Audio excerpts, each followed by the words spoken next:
జై శ్రీమన్నారాయణ. అంతటా అధర్మం అన్యాయం పెరిగిపోయింది అనేకంటే మన ధర్మం మన న్యాయం పాటించటం మంచిది అని స్వధర్మం అపిచాపేక్ష్య న వికంపితుమర్హసి ధర్మ్యాద్ధి యుద్ధాత్ శ్రేయో అస్యత్ క్షత్రియస్య విద్యతే అన్నట్టుగా నీ ధర్మాన్ని పూర్తిగా ఆకళింపు చేసుకో. నీకు నిజంగా బాధ్యత ఉంటే ఏ పరిస్థితిలోనూ వెనుకాడకు.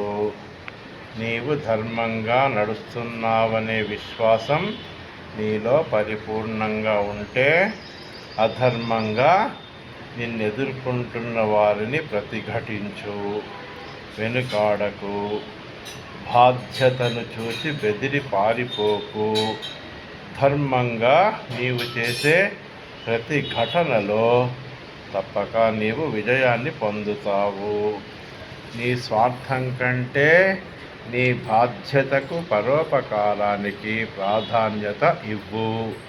అప్పుడే ఆదర్శ జీవనం చేయగలుగుతావు, శాంతిగా ఉంటావు. జై శ్రీమన్నారాయణ. రాచకొండ రామాచార్యులు పురోహితుడు.